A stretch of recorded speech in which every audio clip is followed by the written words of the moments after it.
এবং সোশ্যাল মিডিয়ার মাধ্যমে গানটাকে ঘুরে নিষিদ্ধ সংগঠন গোয়েন্দার ছাত্রলীগ এই তাবুকিক থেকে প্রায় 5 কিলোমিটার দূরত্ব বজায় রেখে বাইপাসে একটি মিছিল দিয়েছে এই কাকটাকা ঘুরে।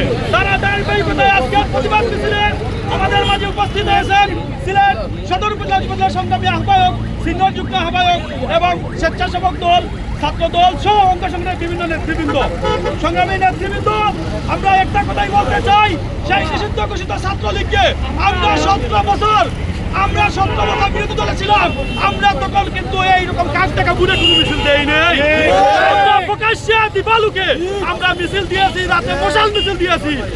আমাদেরকে আমরা মামলা হামলার কোনো ভয় বইতে করি নাই, যার কারণে গণতন্ত্র পুনরুদ্ধার হয়েছে। আমরা ওপেন চ্যালেঞ্জ চালাই সেই কুলাঙ্গার ছাত্রলীগকে, তার জন্য এই সদর উপজেলার একটি ইউনিটই যথেষ্ট তাদের মোকাবিলা করার জন্য। কখন কোথায় আপনারা মিছিল দেবেন, প্রকাশ্যে ডাক দিয়ে আসেন, এর জন্য আমাদের ছাত্রদলই যথেষ্ট। আমি আগামী দিনে এ সমস্ত নিষিদ্ধ সংগঠন ছাত্রলীগের কুলাঙ্গাররা যেখানে পাবেন তাদেরকে ধরে পুলিশের কাছে সুপর্দ করবেন। আমরা আইনের সঙ্গে